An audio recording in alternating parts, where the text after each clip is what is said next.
شروق شروق شروق شروق الحمد لله رب العالمين.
والسلام عليكم ورحمة الله وبركاته.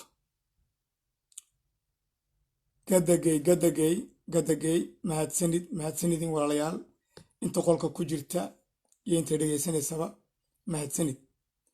Gadagay yacmo. Merci infiniment pour ceux qui sont à l'intérieur sur mon live, ceux qui m'écoutent. C'est votre compatriote Sultan Abdallah Deberkale qui vous envoie ce message depuis Londres. Tout d'abord, 1000 excuses pour le retard d'aujourd'hui. Je vous avais promis de pouvoir venir vous passer le message dans 2-3 heures, mais malheureusement, pour des raisons professionnelles, j'étais obligé de m'absenter. Toutes mes excuses. Hawalayaal raalahaada aad iyo aad baan maaragtay uga xumahay. Waxaan galabta maaragtay nigu ballan qaaday ahayd saaka markii aan ila hadlayay iyo doorkii dabadeed inaan madaragtay aan 2-3 saacadood gudahood ku soo noqonayo oon qadiyaddan ka hadlayo ee ku saabsan walaalkeen Kako Xumed Kako iyo baaqan u soo diray ummadda Jabuuti dhammaantood way noqon weyday sababtoo ah shaqooyin soo dhexgalay darteed yaan madaragtay aan ku habsaamay marka igaraa lahaada intaan madaragtay niga dahay laakiin iminkaan madaragtay barnaamijkan ii sii deynayaa marka hore faransiis baan ku hadlayaa oon baaqan madaragtay ku sii deynayaa kadibna Soomaali baan geli doonaa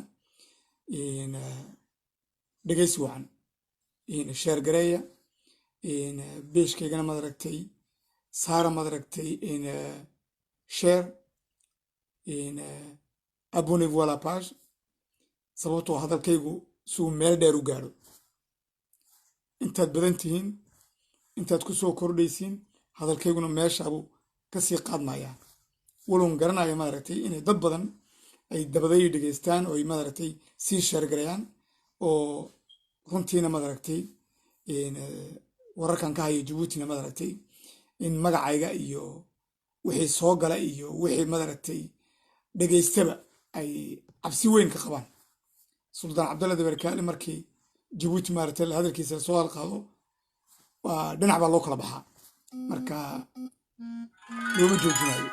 looma joojinayo halganka waa loo wadayaa waxaan ku soconnana waa dariiq saxa waa dariiq madaragtay wadananimo waa dariiq madaragtay bini'aadamnimo waa dariiq madaragtay dareenkeenu uu madaragtay nafalayo inaan waxa xun iyo wixii xumaanta ku jiro dhanba inaan iska celino madaragtay aan bannaanka soo dhigno aniguna saad u aragteen runtii madaragtay kuma meereysti anigu madaragtay ragga hooseeye anigu kuma meereysti walaa koloneelkan iyo generaalkan iyo kabtankan iyo wasiirkan iyo xildhibaankan aniga waxaas shaqadeeda maaha dalka burburkiisa iyo baabi'iisa iyo dhibta ku jirta waa 2 qof ilaahay ka sokow waa 2 kilaati waxaasoo dhan laaqaya dowlado kale dabadaa ku wataan maafiya kale dabadaa ku wataan laakiin waa 2 qof waa Ismaaciil Cumar Geelle madaxweyne isku sheega maar dalka Jabuuti kow iyo haweenadiisa Khadra Abeeso labadoodaas yaa dulmiga iyo dhibta ka socda dalka yaa hoggaanka sare leh oo weliba anigu xogogaal gaaran aad u garanaya labadoodaba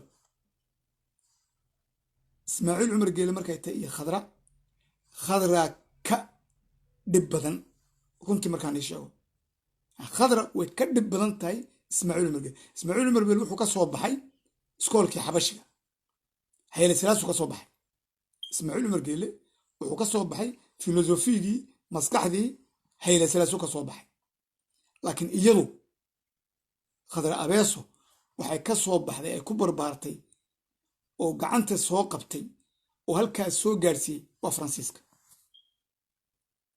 waa Faransiiska jinsiyadda baasboorka ay sidato ay Faransiiska ay ka qaadatay ayna ku joogtay yaa tababaray sirdoonka Faransiiska yaa tababaray taasna waxa weeyaan cajiradahaygu waad ka dheregsantihiin si fiican u dhegeysta cajiradahaygi hore waad arki doontiin maaragtay khadar halkay ku soo barbaartay aniguna maaragtay runtii hadday Ismaaciil tahay iyo hadday maaragtay Khadra Abeeso tahayba shakhsi ahaan wax aan ku leeyahay ma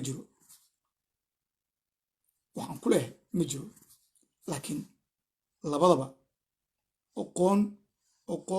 oqoon sida ugu dheer alxamdulilah rabbilcaalamiin yaan labadoodaba kala garanaya ilaa iyo maalintuu inuu cumar uu soo galay Jabuuti ilaa iyo Khadra maalinta ay dhalatay iyo tafiirteedii halkay ka timiday cajiradaygaan iigu sheegay Khadra Abeeso ku magac dheer Khadra Maxamuud Xayd maaha Soomaaliyeed maaha Isaaq way sheegataa oo waad garanaysa marna waxay sheegan jirtay maaragtay mamaasan oo aabahay mamaasan buu ahaa marna waxay sheegataa Isaaq laakiin labadaba waa habeenkii xalay tagay waa malgaashad ajilahayga horena waan ku sheegay waana ku macneeyey khadra waa malgaashad uu aabaheed ilaah u naxariistee ya maxamuud xayd uu ku dhashay jabuuti waa run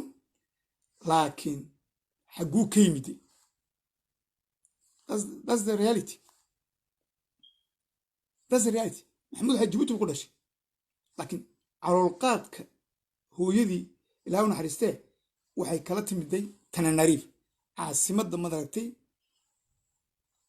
madagaskar iyo magaalo yaroo la yidhaha Diogo Suarez waana meelihii ay ugu badnaayeen reerka isaaqa badmareynta ka dhex jirtay berbera ee maraakiibta ku duureysay hadday noqoto madaragtay madagaskar iyo hadday noqoto madaragtay cadan taas waa la wada garanaya hadday noqoto ingiriisigaba laakiin gabadhaas khadra ee ka tafiirantay madaragtay aabaheed maxamuud xayd waa la ogyahay caadi waxaan ku darayna maaha waxaan sheegayna maaha cayna maaha laakiin waxa weeyaan taas markaad ka sal qaadatiin dhaqankay ku dhaqmayso wejigeeda iyo dhaqankay ku dhaqmayso dhaqan soomaaliyeed maaha meelna kama soo gasho taas waa reality marka intaan dhaafno hadduu ilaaraa waxaan gudagalayaa maaragtay kaako xumed kaako ninkaan walaalkeen yaan gudagalayaa afransiisna waan ku hadlaya raalliga hada sababtoo ah baaqaas wuxuu u socdaa qowmiyadda canfareedda reer jabuuti buu socdaa dhagoogana ha furan si fiican dhagooga ha u furan hanay dhegaystaan sababtoo anigu madaragtay halkan uma soo fariisti inaan iska hadli iyo inaan riwaayad sameey iyo mucaaradan ku yahay iyo ismaaciil cumar geelaan mucaarad ku yahay iyo khadaan mucaarad ku yahay aniga taas ima khusayso anigu waxaan yahay waddani halgamaa u halgamaya dalkiisa iyo ummaddiisa jecelna madaragtay in uu badbaadiyo labada qowmiyadood ee salka ku haya kotokaasina in ka badanba dil iyo dhibtano geeska maaragtay hadday noqoto etoobiya hadday noqoto jabuuti labadaas qowmiyadna waayo waa ciise iyo canfar waad mahadsantihiin mes chers compatriotes mes chers frères et sœurs une deuxième fois salam alaikum wa rahmatullahi wa barakatuh merci pour ceux qui sont à l'intérieur salam alaikum à vous tous Randatou salam alaikum Yahmo Gadagay. Mes chers compatriotes, ce message s'adresse tout particulièrement aux Afars. On a un problème. On a un sacré problème. On a un grand problème qui est très grave. Le problème qu'on a et qui dépasse le problème Issa ou Ismaël Oumar Guelleh ou autres, c'est le problème Afaro. Afaro. Le problème est là. Il faut se dire la vérité. Nous, en tant qu'Afar, on a un problème qui est assez grave, qui est beaucoup plus grave que le problème qu'on a avec les Issa, le problème qu'on a avec le régime mafieux crapuleux, dont les leaders sont Ismaël Oumar Guelleh et sa vice-présidente Khadra Abesso. Mais le problème, c'est l'incompréhension et le problème entre Afar. Et surtout, il faut se poser la question, mais comment et pourquoi les Afars de Djibouti acceptent des choses, une situation mais qui est vraiment incompréhensible. C'est incroyable. Et surtout, quel est ce caractère qui nous imbibe à nous vraiment autosuicidaires, si on peut dire, comme action, en tant qu'Afar. C'est incroyable. Qui n'a rien à voir avec les Somaliens, avec les Issa, ou toute autre tribu ou ethnie dans la région. C'est incroyable. Et attention, quand je parle aux Afars de Djibouti. Je ne parle pas aux Afars de l'Éthiopie, je ne parle pas des Afars de l'Érythrée, je parle des Afars de Djibouti. Moi, à mon avis, quand j'ai fait toute une analyse, quand j'ai revu un petit peu depuis le colon,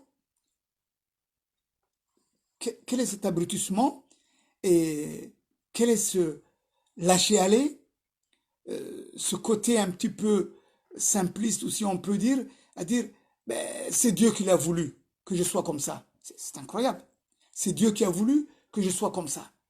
Et ça a été écrit par Dieu que effectivement, ben, on va tout accepter. C'est incroyable. Accepter quoi? Accepter quoi? C'est incroyable. Chez les Somaliens, chez les Oromos, chez les Amaras, chez les Tigréens, qui que ce soit, je n'ai jamais vu un gouvernement ou des gens ou des personnes qui tuent impunément, qui martyrisent impunément et qui n'ont pas récolté la réponse. Œil pour œil, dent pour dent. Tu touches un Somalien, tu touches un Issa, je peux te dire que dans les mois à venir, tu vas recevoir vraiment la réponse. Sans vraiment chercher midi 14 heures. Mais par contre, au niveau des affaires, on souffre, on martyrise, on massacre, on viole, on tue, sans que ça fasse bouger un iota.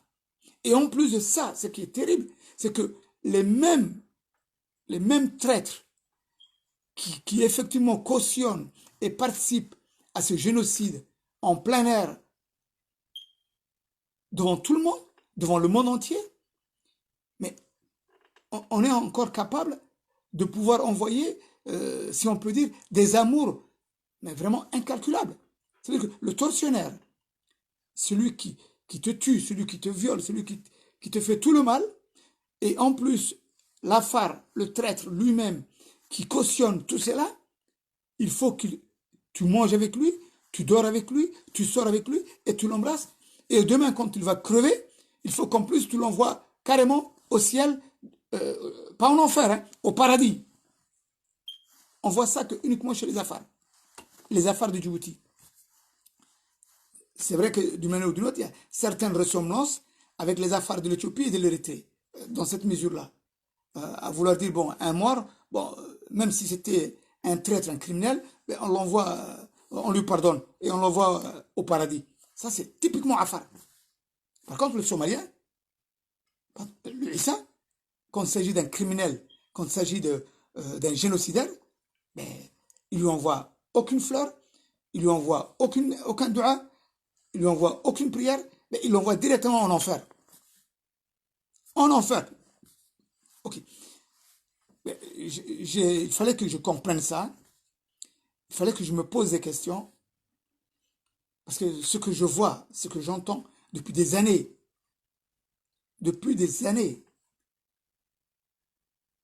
et encore entre Afar, cette mixité entre le génocidaire, le criminel et la victime. C'est incroyable. On a tué des enfants, on a tué des femmes.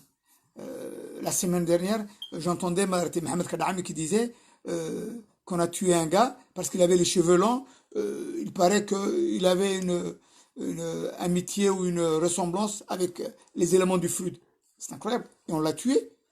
C'est passé comme une lettre, mais vraiment inconnue. Et Kadami, quand il avait dit ça, mais il a dit d'une manière, mais vraiment, d'une manière tout à fait normale, naturelle. Hein. Ben, écoute, il y avait un gars là la semaine dernière, il y a quelques mois, je sais pas, un mois ou deux, un Afar, il avait des cheveux longs du côté de Bok Tadjoura, et les militaires lui ont foutu une balle dans la tête. Tout simplement parce que il avait une tête de Frud. Ça, je l'ai entendu dans l'interview de Mohamed Kadami.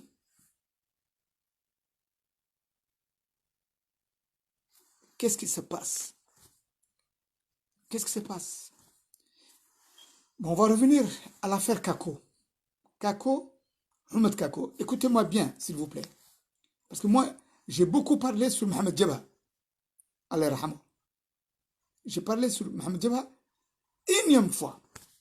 Et j'ai condamné énième fois. Et ce qui est terrible dans cette ressemblance-là, j'avais déjà dit dans mes lives, et j'avais expliqué dans mes lives, que Mohamed Jabha, il ne va pas sortir vivant de Gabon. Tout simplement, c'est pas sorcier. Tout simplement, c'est que Mohamed Jabha savait qui l'avait mis dans cette position-là, qui l'avait trahi, qui l'avait amené à Gabon, qui l'avait amené pieds, poings liés à ses ennemis, à ce fameux colonel, je ne sais pas, Hassan ou quoi, qui est à Tajora, qui l'avait vendu. C'est pas Naïssa, c'est pas Ismaël Merguele, c'est pas Khadra Abesso, c'est pas qui que ce soit, c'est un Afar, c'est un Denkeli, en chair et en os, qui a vendu Mohamed Jabha, qui l'a piégé d'une manière ou d'une autre, et qui l'a vendu à Ismaël Merguele et à ses criminels. Et par la suite, on l'a tué à petit feu, à petit feu. On l'a torturé, on l'a... Je ne sais pas, il a passé par tous les stades. Et tout ce qu'on voyait simplement, c'était sa photo devant les ambassades et qu'on faisait des manifestations à droite à gauche. Mohamed Jabha, Mohamed Jabha, Mohamed Jabha, il faut qu'il sorte, il va sortir. C'est incroyable. Et en plus de ça, des manifestations dont les supposés manifestants étaient en train de rigoler, en train de... et bien habillés en plus, hein, attention, hein, mais vraiment bien habillés, femmes et hommes, mais habillés, mais vraiment comme des gentlemen, comme des princesses. Ils manifestaient devant l'ambassade de Djibouti, ou je sais pas, à Bruxelles, avec des pancartes, et en plus, bon, en dessous, on marquait Fruit. On dirait que, vraiment, quand on voit ça, on dirait que c'était un marketing.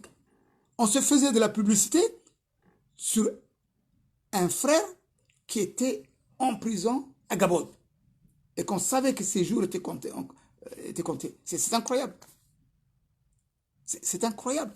Et dans ce contexte-là, il y a une chose qu'il fallait être sûr et certain, c'est qu'on ne pouvait pas laisser faire sortir Mohamed Jabha dehors, parce que s'il était dehors, s'il partait dans un monde libre, Mohamed Jabha pouvait dénoncer ces traîtres.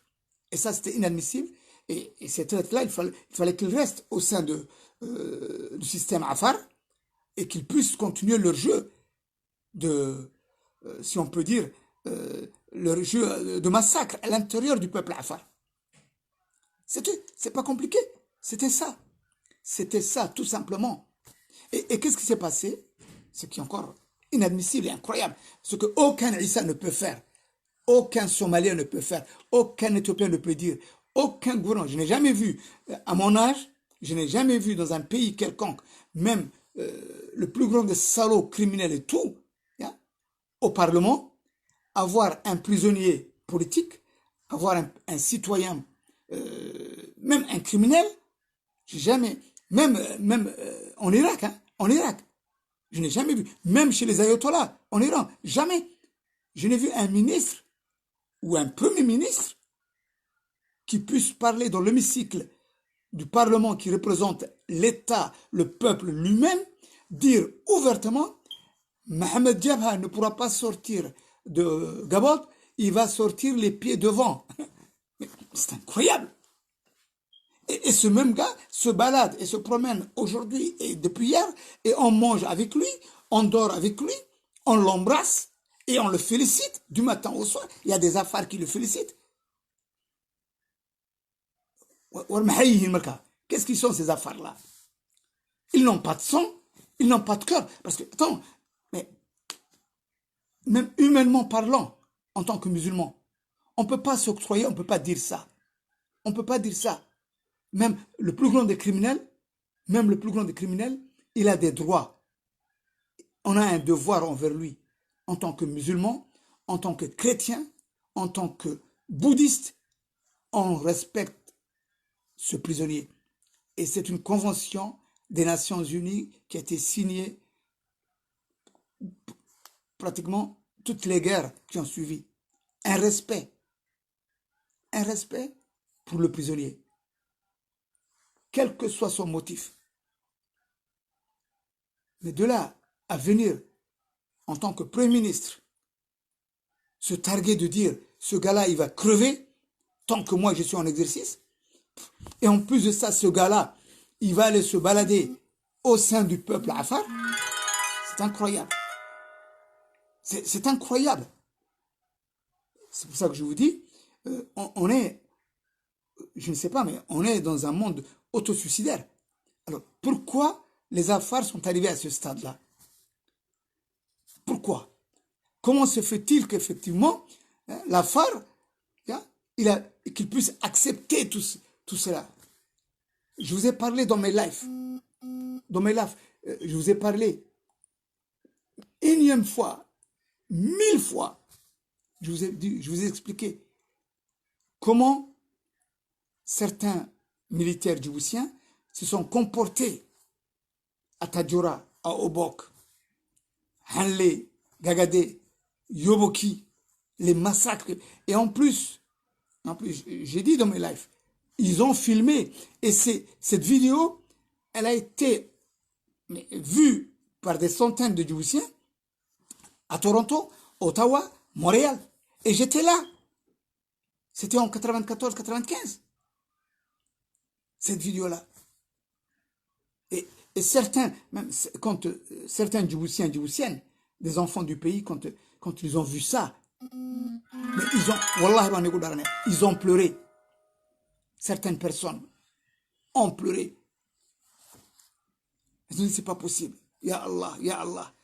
Mon Dieu, s'il vous plaît, pardonne-nous, pardonne-nous. Ils ont pleuré. Qu'on dise, parce que c'est vrai que d'une manière ou d'une autre, les Issa de l'Éthiopie disent que oh, les Afars, il faut qu'on se tue, qu'on s'égorge et tout. Mais les Djiboutiens n'avaient jamais vu ça. Et en plus, des vidéos filmées par l'armée djiboutienne. Et ce qui est encore plus dramatique, c'est d'avoir vu le ministre de la Défense à cette époque, paix à son âme, Gabayo, qui dansait sur les cadavres. Le Harimade, Hanab. Mais ça, je les ai expliqués énième fois sur mes lives. C'est pas pour inciter une haine, c'est pas pour inciter les Afars à faire une vengeance, mais c'est pour savoir, pour que l'histoire, personne ne doit usurper l'histoire, la réalité des faits. Pour qu'il y ait un pardon, pour qu'il y ait la paix, il faut que la vérité soit sur la table. Il faut que le Afar sache, il faut que le Issa sache, il faut que le Gadaboursi, le Zissak, les Arabes qui ont commis ces meurtres au sein de l'armée djiboutienne le savent, qu'ils soient traduits un jour ou l'autre, Inch'Allah, devant les tribunaux. Mais c'est fondamental. On ne peut pas cacher, on ne peut pas passer sous silence. C'est vraiment... Moi, je ne suis pas Ahmedine, je ne suis pas Madraté Ougrekifle ou je ne sais pas qui. Je ne suis pas Kadami, qui joue le jeu Madraté à vouloir sympathiser avec le diable tout en cachant la réalité. Mais c'est incroyable. Même ceux qui ont signé le pacte avec Ismaël Merguele et Hassan Goulet, Ougrekifle, les Agaba ou autres, Ali Guelleh, ils n'ont jamais dénoncé ça. Et ils le savent. Ils le savent particulièrement. Et sûrement qu'ils ont vu les vidéos. Personne ne dénonce. Pourquoi il faut que simplement Sultan Abdallah de Berkale qui dénonce ces crimes? Pourquoi? Pourquoi aucun politicien Afar ne parle de ça, ne parle pas de ça? Comment voulez-vous faire la paix à Djibouti entre Issa et Afar si on ne se dit pas la vérité? C'est incroyable. Je suis Afar, j'aime mes frères et sœurs Afar, je suis Issa, j'aime mes frères et sœurs Issa, mais ce n'est pas pour autant que je vais avaliser les crimes commis par des Issa contre les Afars ou les crimes commis par des Afars contre les Issa. Non, non, non, non.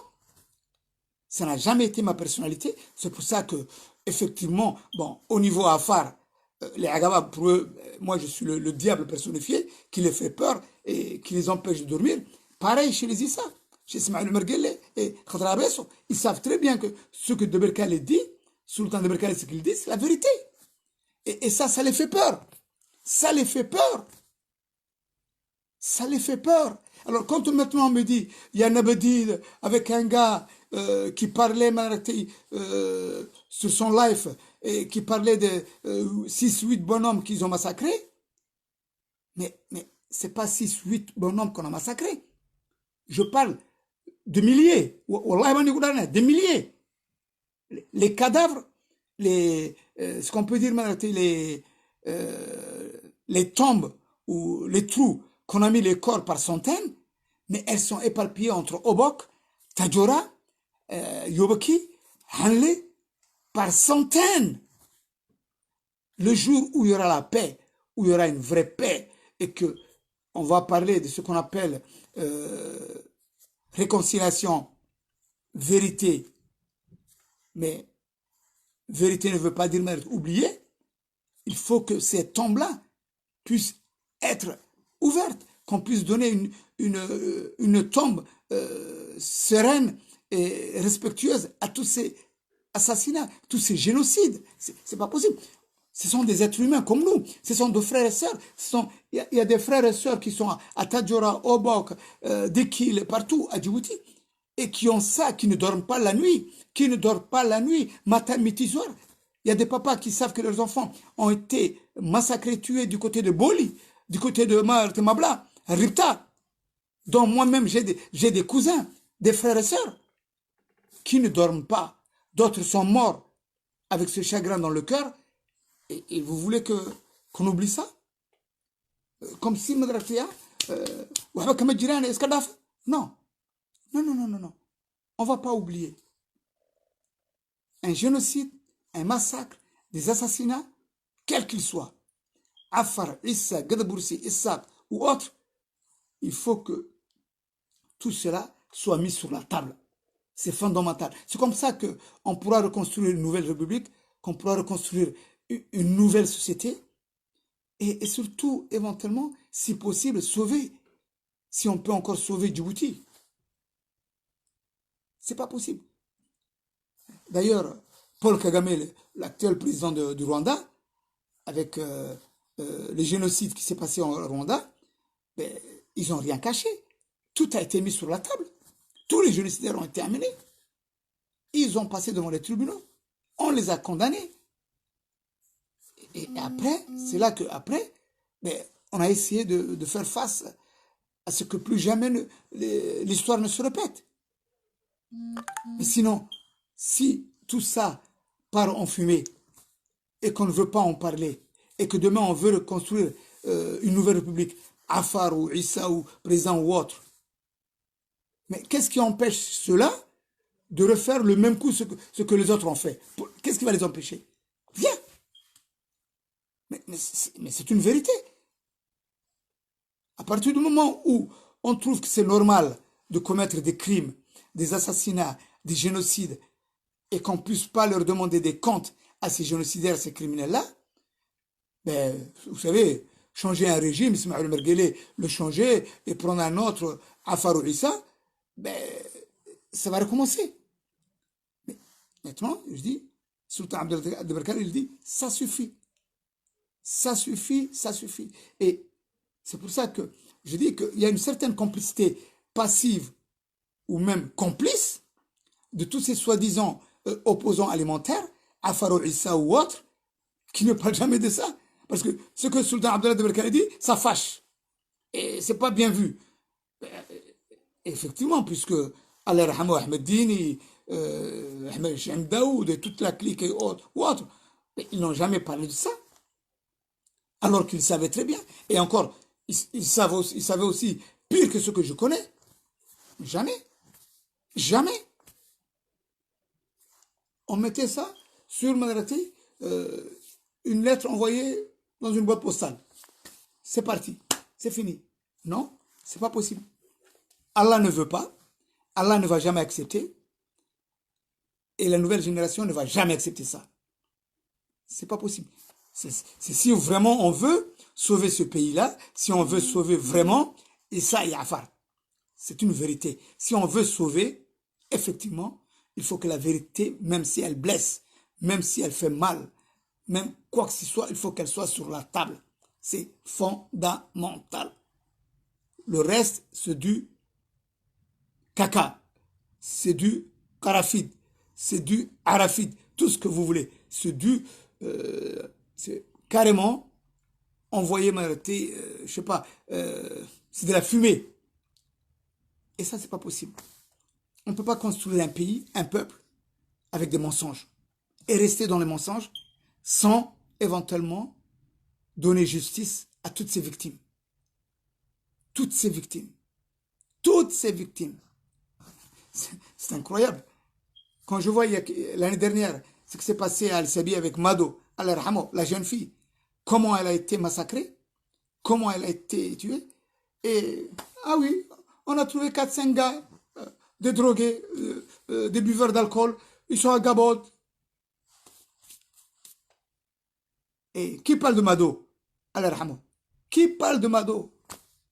Qui parle de tous ces centaines de gens qu'on a assassinés à Djibouti?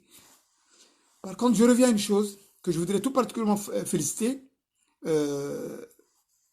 mon cher confrère et mon cher compatriote, Warsama Laurent, Fahmi, et aussi notre sœur Fathi Boukao, qui ont repris les informations que j'avais données depuis des années sur mes lives, comme quoi il y avait un laboratoire qui était en plein port de Djibouti, et c'est un laboratoire classé au point de vue drogue, P4, classement P4, parce que les laboratoires, c'est 1, 2, 3, 4, 5. Il se peut qu'il y ait 6, 7 autres. Mais en tout cas, le 4, le 5, le 6, pour trouver ces drogues qui sont à l'intérieur du corps humain, à qui on a inséminé, mais il faut que ce soit un laboratoire classé 4, qui est en France ou dans les pays avancés, notamment européens ou autres, américains ou au Canada, et qui sont sous la tutelle du gouvernement en lui-même. Un laboratoire classé 4, 5 est un laboratoire d'État. Et c'est uniquement un État qui puisse éventuellement faire ces recherches-là. Par exemple, quand on empoisonne quelqu'un, ce qu'on fait actuellement à Djibouti, en Somalie, Somaliland, en Éthiopie, ou même à Gabon, dont j'ai parlé des dizaines de fois sur mes lives, mais on empoisonne des gens selon les degrés qu'on veut, selon les maladies qu'on veut créer. Parce que dans ce laboratoire-là, on a certaines doses de médicaments et surtout des fioles qu'on prépare, dont certaines maladies attaquent le foie, le cœur, les reins, les poumons, le cerveau, et tout dépend de la gravité des choses, comment on veut liquider cette personne. On le liquide dans les 6 mois à venir, dans l'année à venir, dans les 2-3 ans à venir. Tout dépend de la dose et de l'endroit où on veut attaquer au niveau des organes vitaux. Et c'est certain que les gens qui vont à Gabon, quand on t'amène à Gabon, et qu'on te dit tu vas être enfermé à Gabon, sache très bien que pratiquement, à 50%, si je peux dire, tu es en loterie. Et si effectivement tu es un vrai opposant, si effectivement tu es un danger pour le système, et si tu connais des informations très importantes, mais ta vie ne vaut rien. Et surtout certaines personnes, ou certains gars qui ont été assassinés à l'intérieur de Gabon, ou qui sont morts quelques mois après, mais on a augmenté la dose, c'est tout. On a augmenté la dose. Et des fois, quand on me parle, à ce gars-là, on l'a torturé, on l'a fait ceci, non. Il le empoisonne avec ces produits fabriqués à l'intérieur de ce laboratoire. Donc, effectivement, ce laboratoire, dont il me semble le propriétaire est un arabe. Soit disant que ce laboratoire a été mis là en place avec les fonds européens ou autres, uniquement pour gagner sur les médicaments qui nous reviennent assez chers au niveau des pilules. Et c'est mieux de le faire ici pour vraiment réduire. Et ça, c'est du bidon. Ce laboratoire n'a jamais enlevé les prix, mais vraiment qui sont très chers au niveau médicaments à Djibouti. Jamais. Au contraire, ça ne fait qu'augmenter. C'est pour vous dire que ce contexte-là, c'est une réalité. Maintenant, tout le monde sait aussi qui est derrière ce laboratoire. C'est pas Ismaël Merguele, c'est pas Khadra Haïd, c'est pas le... Qui est derrière ce laboratoire? Qui a formé ces gens-là? Qui a classé pourquoi les ambassades, pourquoi les services de sécurité étrangères, américains, éthiopiens, français, patati patata, pourquoi ils n'en parlent pas de ça? Parce qu'ils n'ont rien à foutre. Ils n'ont rien à foutre. On a donné vraiment une carte blanche à Ismaël Merguele de massacrer son peuple. Son peuple. On est comme des esclaves, on n'est même pas considérés comme des êtres humains. Il faut se dire la vérité, la vérité elle est là. Ce que Sultan Abdullah de Berkale vous dit, c'est un secret de polichinelle que tout le monde sait. On sait très bien que les parties de 4, les invitations de dîner ou invitations quelconques dans les grands hôtels ou autres, quand on veut cibler un gars, une femme ou autre, et qu'on veut le liquider, on le met dans la nourriture. C'est tout, c'est simple. Et quelques temps après, cette personne-là, elle va carrément au ciel. Et combien de gars qui broutaient dans un mabraz et qui à un moment donné disent ah, j'ai mal à la tête, je ne comprends pas, peut-être que j'ai trop brouté ces derniers temps, ou le 4 là ne va pas, écoutez, donnez-moi du paracétamol, je vais rentrer chez moi. Et la personne, elle commence à être vraiment mal à l'aise, elle va chez elle, elle va passer devant une pharmacie, elle prend quelques paracétamol, elle mange, elle dit à sa femme ou à ses proches, écoutez, j'ai mal à la tête, je vais un petit peu dormir. Inch'Allah, parce que je pense que le 4 là, ça n'a pas été bien avec moi aujourd'hui. Peut-être qu'il était mauvais. Mais ce gars-là, le lendemain ou le soir même, c'est fini. Il ne se réveille plus.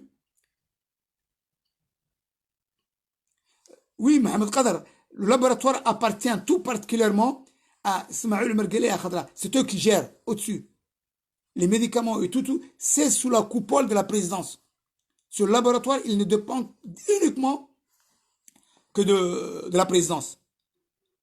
Et par contre, nos amis français, nos amis américains, éthiopiens ou autres, ils le savent.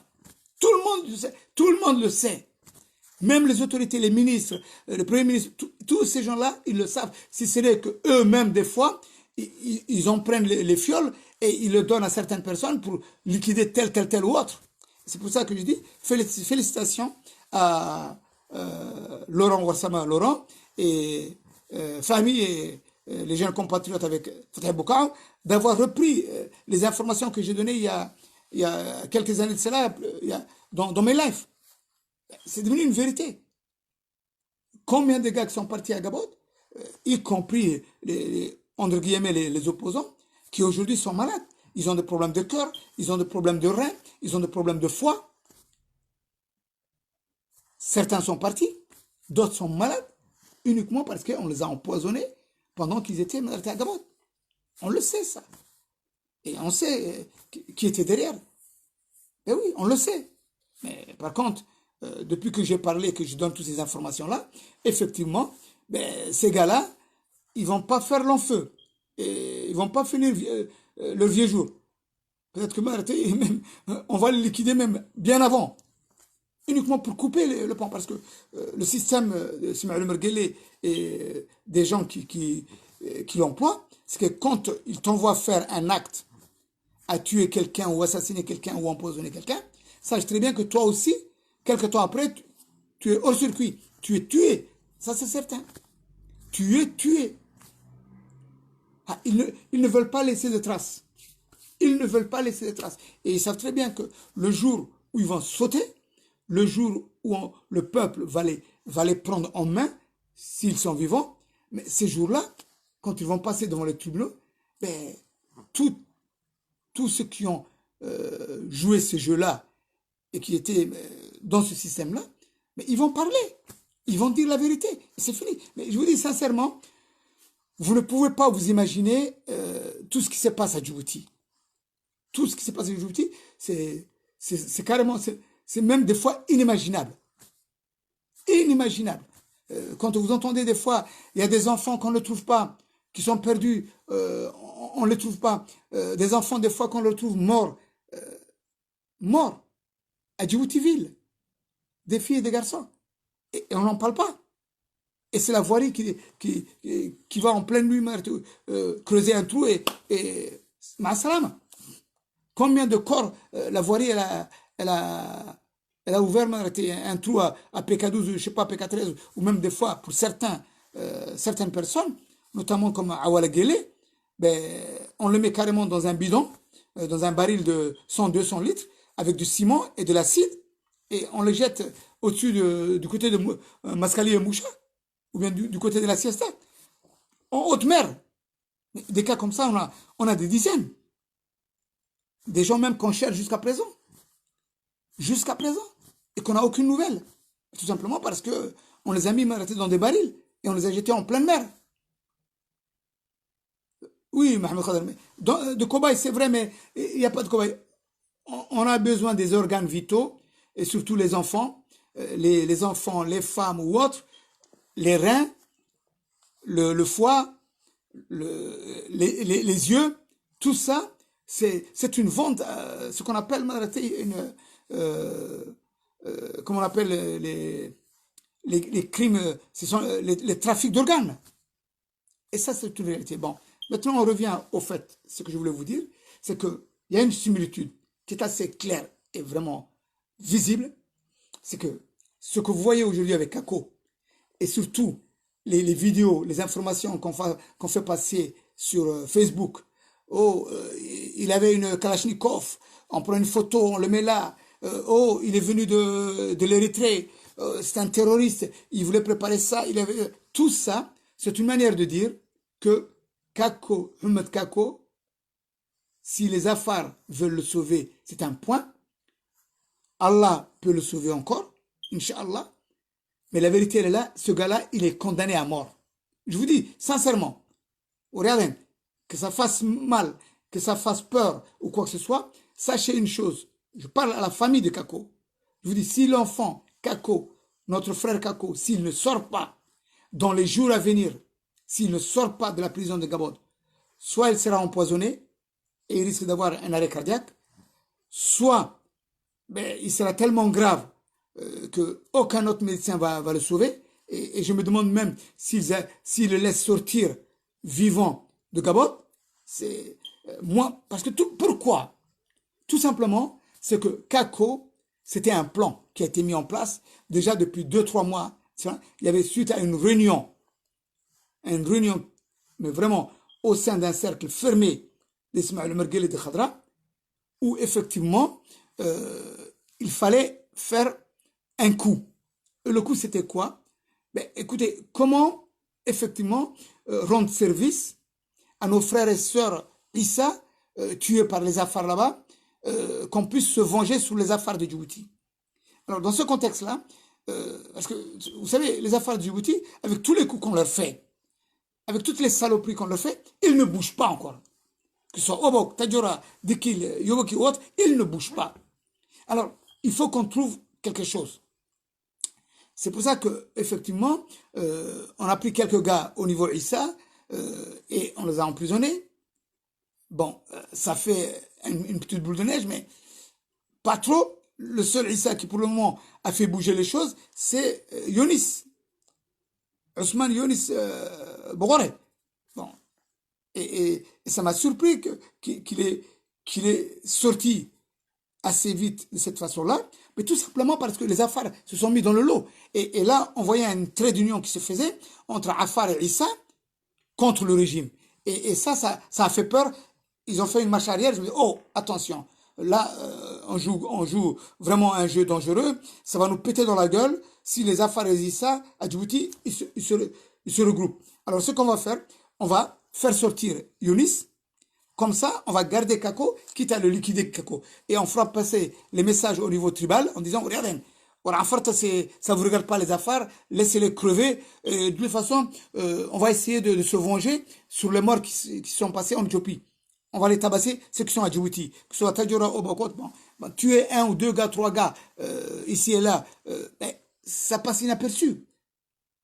Puisque, en fin de compte, ni les Afars de Tadjora, Obok ou ailleurs ne parlent de ça. Ils le bouclent. Et c'est pour ça qu'effectivement, moi, quand j'ai appris de la bouche de Mohamed Kadami, cette information comme quoi, il y a quelques semaines de cela, on a fusillé un jeune nomade uniquement parce qu'il avait des cheveux longs, j'étais surpris.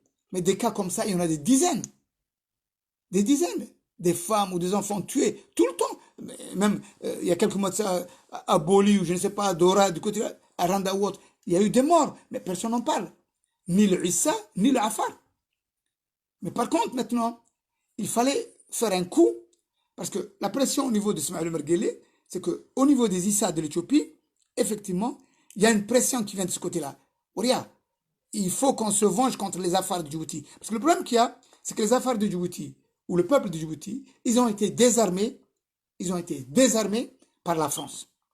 Quand la France a colonisé Djibouti, mais avant ça, les Afars et les Issa, ils étaient tous armés. Mais la France les a désarmés. Et le problème qu'il y a, c'est que la France, elle est, d'une manière ou d'une autre, elle est complice et elle est fautive dans cette affaire-là. C'est qu'elle a désarmé les Afars. Et la France a bien dit, bon, écoutez, quand vous êtes dans le territoire djiboutien, laissez votre Kalachnikov, vos armes ou autres, du côté éthiopien, du côté érythréen. Ce n'est pas notre affaire. Mais du côté de Djibouti, c'est la France qui prend les engagements pour tout le monde. Bon, plus ou moins, ça s'est très bien passé. Mais le problème, c'est que à partir du moment où tout ce peuple, Afar et Issa, ont été désarmés et qu'on a donné les rênes du pouvoir à des mafieux, des criminels génocidaires, Hassan Goulet, Ismaël Merguele, ils ont eu un peuple sans armes. Ils ont eu un peuple sans armes. Les Afars ne sont pas armés, les Issa ne sont pas armés. C'est ce qui fait qu'effectivement, Ismaël Merguele a un champ libre devant lui. Il massacre qui il veut, il tue qui il veut, puisque les gens ne sont pas armés. Au niveau de l'Éthiopie, au niveau de l'Érythrée, ce n'est pas possible. Tout le monde est armé. Tout le monde est armé. Même au niveau de l'Érythrée, même le gouvernement érythréen fait tout pour que les Afars n'ont pas d'armes, mais ils savent très bien que les Afars, ils ont leurs armes dans leur maison ou à côté. Mais ceux qui sont désarmés, qui n'ont pas d'armes avec eux, ce sont les Afars de Djibouti. Les Issa de Djibouti. C'est un peuple désarmé. Et ça, la faute, elle revient à la France qui nous regarde et qui n'a jamais bougé et qui ne fait rien. Et ça, c'est inadmissible. De voir tout un peuple qui est en train d'être massacré devant tout le monde sans que la France bouge un iota. Puisque, effectivement, c'est elle qui a désarmé les Afars et les Issa à Djibouti. C'est elle. Et là, elle voit les massacres qui se font à Djibouti, comme Madrak Arhiba, comme Madrak Boulouro, et en plus l'hélicoptère français, elle est au-dessus et elle filme en vidéo le massacre qui se fait à grand jour, en plein jour. C'est incroyable. C'est inadmissible. Pour un pays, une puissance colonisatrice, une puissance qui est basée à Djibouti avec toutes les armées que nous connaissons et qui ne lève pas un petit doigt quand on massacre tout un peuple devant eux, devant leurs yeux. C'est inadmissible. Bon, tout ce que je voulais vous dire, pour finaliser un petit peu le message que Sultan Abdallah Berkane veut vous faire passer, regardez, les Afars. La balle est dans votre camp si vous voulez sauver Kako, Hummat Kako. Si vous voulez le sauver, Inch'Allah, c'est à vous de se lever et de se lever. Et vos frères Issa, qu'ils soient avec vous ou qu'ils ne viennent pas avec vous. De toute façon, vous avez montré que vous étiez toujours ouvert à être unis avec le Issa de Djibouti pour éventuellement enlever ce régime. Et surtout, manifester ensemble, paisiblement, tout ce que vous voulez. Mais sachez une chose, c'est que Kako, Hummat Kako, il a été mis à Gabon sur ordre d'Ismaël Merguele de Khadra Besso. Et surtout, avec la traîtrise des Afars qui l'ont piégé ou autre, d'une manière ou d'une autre. Ça, Kako, il le sait. Il sait très bien qui sont les Afars qui l'ont piégé. Il le sait très bien. Mais Kako ne va pas devenir Mohamed Djeba. Jamais. Le sang de Kako, il ne va pas s'arrêter à ça. Wallah, le sang de Kako, si Kako ne sort pas sain et sauf, vivant de Gabon, je vous dis une chose, préparez-vous au pire à Djibouti. Wallah, c'est pas possible. Parce qu'on ne va pas rester tout le temps dans ce génocide à ciel ouvert et parler de fraternité et frères et sœurs à partir du moment où on se fait massacrer de tous les côtés par un régime criminel. C'est pas possible. Donc, je vous dis, mes chers compatriotes, Afar, si vous voulez sauver Kako, c'est aujourd'hui ou jamais. Kako, il a été trahi, il a été, si on peut dire, vraiment mis dans la gueule du loup, avec tout un dossier qui a été fabriqué suite à cette fameuse réunion qui s'est tenue à Djibouti, dans un cercle fermé très proche à Ismaël Merguele, dont pratiquement on n'a pas envie que tout le monde le sait très bien, le cercle fermé d'Ismaël Merguele, et qu'on veut taper sur les Afars. On veut taper sur les Afars.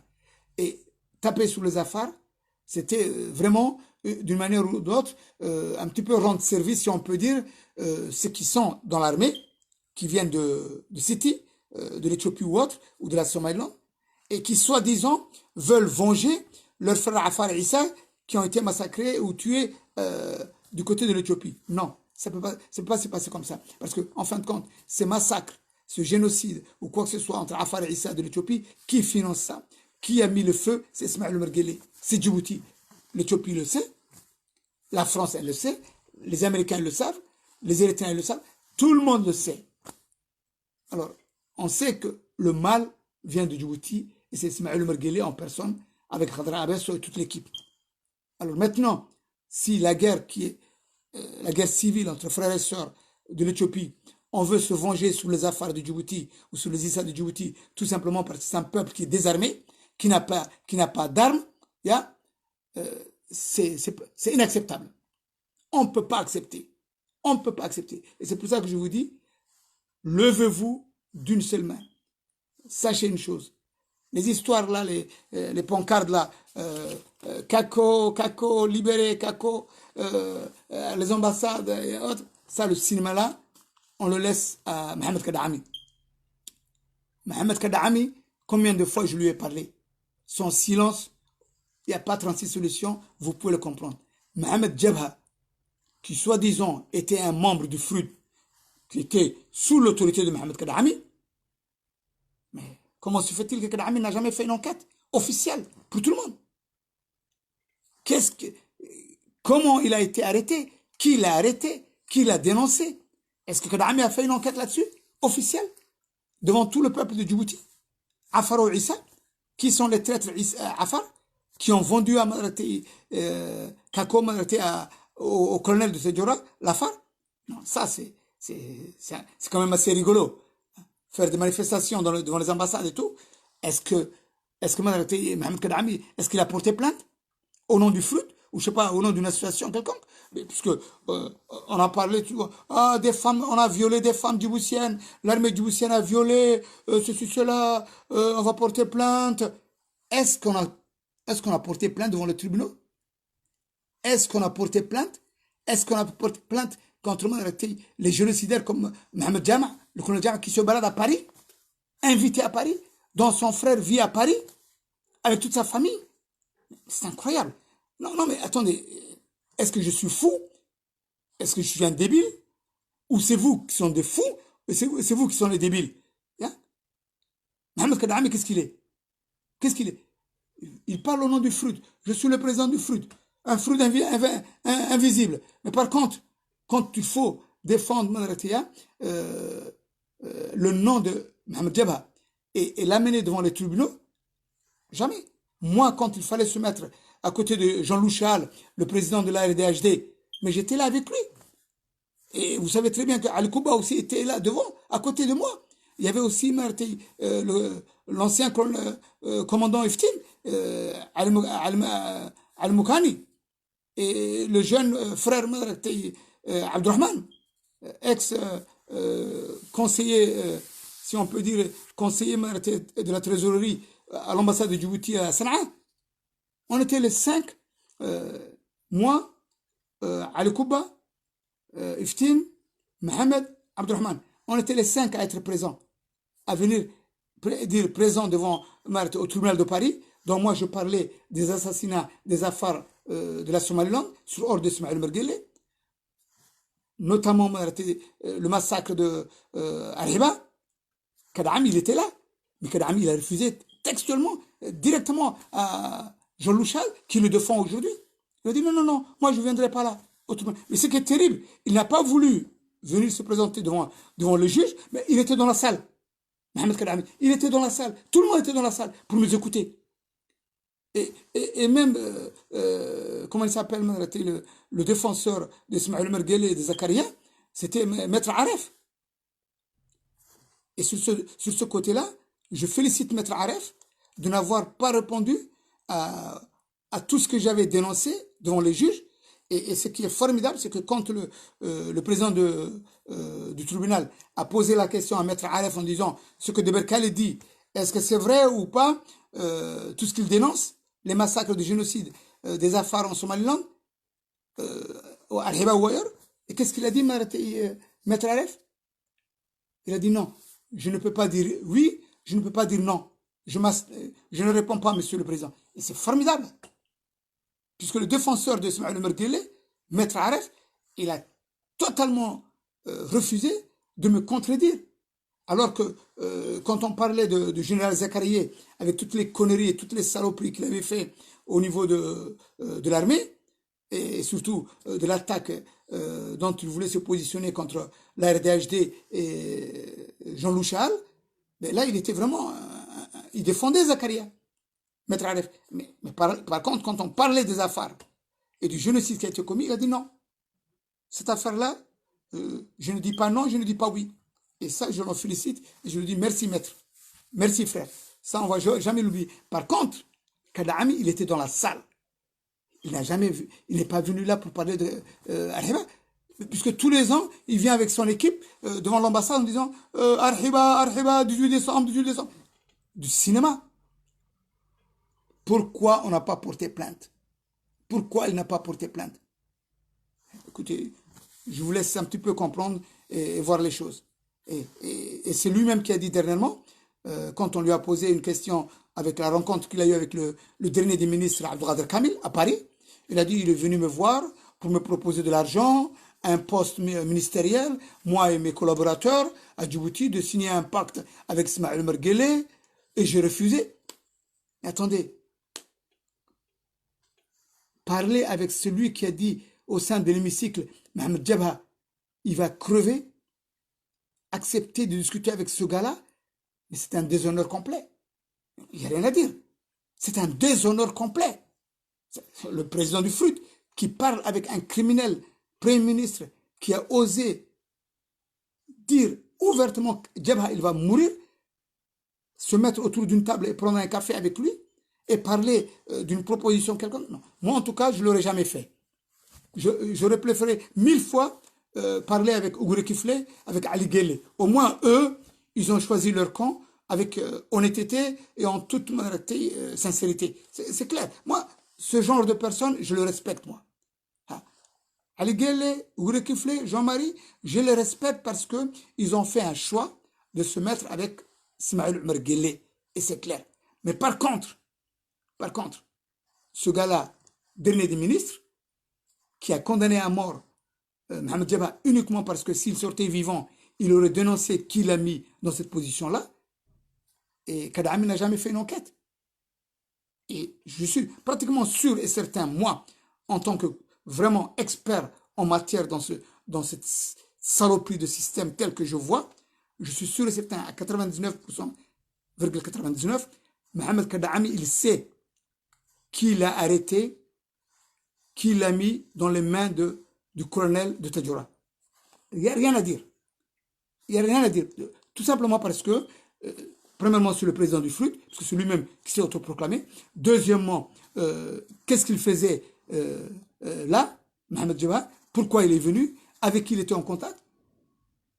Attends, Mohamed Kadhaami ne va pas dire que Mohamed Jabha, il n'a jamais eu au téléphone, il n'a jamais été en contact avec lui. Non, c'est pas possible.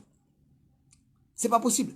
Alors, dans ce contexte-là, c'est pour ça que je vous dis, écoutez-moi bien ce que je vous dis, le même système, le même programme est sur le dos de Humed Kako Humed, parce que Humed Kako Humed, il était là, on l'a amené, on l'a arrêté à la sortie de la vedette, je ne sais pas, du côté de la rue de Venise, tout simplement pour le condamner à mort. Parce que, soi-disant, il avait des informations ou autres, ainsi de suite, et tout un scénario qu'on l'a piégé. Et dans ce contexte-là maintenant, s'il sort, ben, Humed Kako, il pourra dénoncer les affaires qui l'ont trahi, qui l'ont mis dans cette position-là. Et pourquoi il est là, dans cette affaire-là? Parce que pour qu'il puisse être dans cette position-là, on l'a piégé. On l'a mis dans une situation où effectivement, on lui a monté tout un scénario, mais bidon, mais qui lui a monté ce scénario-là? C'est les mêmes groupes. Le même groupe qui ont tué Mohamed Jabha, qui ont trahi Mohamed Jabha, ce sont les mêmes gars, wallahi ba nigu darnay, wallahi ba nigu darnay. C'est les mêmes gars qui sont derrière Ahmed Kako, wallahi ba nigu darnay. Donc, mes chers compatriotes, je vous dis, salam alaikum, je pense que Sultan de Berkane, il a été assez clair et vous a donné pratiquement tous les détails. Ne rien attendre. Demain, ça ne sera rien quand Ahmed Kako il sortira les pieds devant de l'envoyer au paradis. Allah rahamo, Allah rahamo. Non, c'est fini ça. C'est fini, c'est aujourd'hui, c'est maintenant qu'il faut que Ahmed Kako sorte. Quitte à prendre tous les grands moyens qu'il faut pour le sauver. Wallah, mais écoutez, vous avez bien vu ce que les Somaliens ont fait. Quand il fallait sauver les têtes qui ont été condamnées à mort par la France, mais qu'est-ce qu'ils ont fait? Mais ils ont pris carrément un ambassadeur. Mais c'est comme ça qu'il a été sauvé. Ousmane Rabi. Oui. Contre l'ambassadeur. Alors si maintenant il faut en arriver à ce stade-là pour sauver nos gens, nos gars qui sont en train d'être sacrifiés, écoutez, maintenant toutes les portes du diable sont ouvertes. Ah, toutes les portes du diable sont ouvertes. Et qui a créé cet environnement? Qui a créé tout ce problème-là? Mais c'est le régime. C'est Ismaël Omar Guelleh et son équipe. Ils sont responsables. Il faut qu'ils soient responsables de ça. Totalement. Alors je vous dis, mes chers compatriotes, la balle est dans votre camp. Si vous voulez des conseils, si vous voulez des informations pour vous aider et pour éventuellement vous guider dans la bonne direction pour que ce régime-là quitte, j'ai pratiquement toutes les idées en place. Et il n'y a pas meilleur professionnel qui connaît aussi bien que moi Ismaël Omar Guelleh et Khadra Abesso. J'ai parlé 1001 fois au gouvernement éthiopien. Les Français ne veulent pas m'écouter. Bon, mes amis américains, pour le moment, c'est pareil. Mais ma porte, elle est ouverte aux Français, aux Américains, aux Éthiopiens. Ils sont les bienvenus. Je peux vous dire que sincèrement, j'ai tous les plans, toutes les idées pour que la paix revienne entre le peuple de Djibouti, Afar et Issa, tout particulièrement. Je vous dis, wallah, si vraiment on écoute les plans que j'ai dans la tête, dans le cerveau, je peux vous dire sincèrement, sur la tête de mes enfants, wallah, il y aura la paix totale. Il y aura la paix totale en Éthiopie, entre Afar et Issa. Il y aura la paix totale à Djibouti. Ce régime ne va plus rester. Il va partir comme ça. Si par contre, il démissionne et qu'il sauve des vies et qu'il sauve le peuple de Djibouti, on va en tenir compte quand ils vont passer devant les tribunaux, parce que de toutes les façons, il faut qu'ils passent devant les tribunaux. Mais tout est négociable. Tout est négociable. Quand on sauve une vie, une seule vie, il y a pratiquement aucune commune mesure. Sauver une vie est très important. Même Allah le sauve. Alors c'est pour ça que je vous dis, Ismaël Omar Guelleh, tout le régime, tout ce qu'ils ont commis comme acte, ça peut encore trouver une solution. Mais il faut qu'ils la trouvent, il faut qu'ils prennent le courage. Ok? Toi, tu es un double agent dont il faut se méfier. Ibrahim Dubno. Ben écoute, normal pour un agent de tous les siennes. Alors écoute, cousin, fais attention là. Tu es vraiment mal barré là. Hein? C'est fini. C'est fini. Vous êtes en train de vivre le dernier scénario que vous avez mis en place. C'est terminé. Alors, Ibrahim Dubno ou Ismaël Dubno ou Khawato, c'est fini mes chers compatriotes. Les traîtres, vous allez en payer. Et je vous dis, s'il vous plaît, mes chers compatriotes, ce nom-là, on le garde. Je ne veux pas le bloquer. Je veux le garder. Ibrahim Dubno, pour celui ou ceux qui savent qui c'est, s'il vous plaît, envoyez-moi sa photo et en message privé, ce gars-là. Il m'intéresse. Il m'intéresse, envoyez-le moi, s'il vous plaît. Tous les traîtres qui sont Afar, Issa ou autres, et qui sont là à menacer les gens ou autres, s'il vous plaît, on va faire des dossiers, on va les archiver, et le jour où il faut qu'ils passent devant les tribunaux, le jour où il faut qu'ils puissent payer l'ardoise, les mal qu'ils ont fait au peuple, il faut qu'ils y passent. Donc, s'il vous plaît, tout ce que vous voyez là, tout ce qu'ils lisent, tout ce qui nous menacent, qui nous envoient des articles dans tous les sens, il n'y a aucun problème. Envoyez-nous leur nom, la photo et là où ils travaillent. C'est tout. En message privé. En message privé et de préférence même au niveau du WhatsApp ou au niveau du IMO ou Telegram ou autre.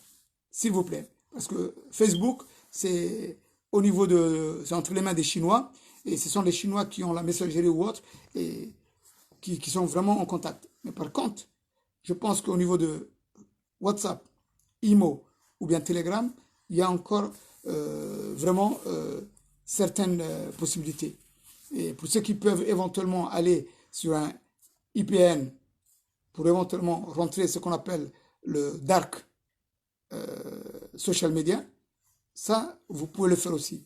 Parce qu'avant d'ouvrir votre IPN au niveau de votre portable, rentrez, prenez une application qui puisse éventuellement vous protéger et à ce moment-là, vous pouvez rentrer sur votre Facebook ou autre. Moi, je ne le fais pas parce que moi, je n'ai rien à cacher. Tout ce que je dis, c'est la vérité. Et à part le bon Dieu, je n'ai peur de personne. Alhamdulillah Rabbil Alamin. Je vous salue, mes chers compatriotes. Je dis Kako, Kako, on est tous Kako. Mohamed Jabha et tous les autres, je leur dis Allah yarhamou, Inch'Allah. Vive la République de Djibouti, vive le peuple djiboutien, Inch'Allah. Wabillahi tawfiq, on va gagner. Wassalamu alaikum wa rahmatullahi wa barakatuh.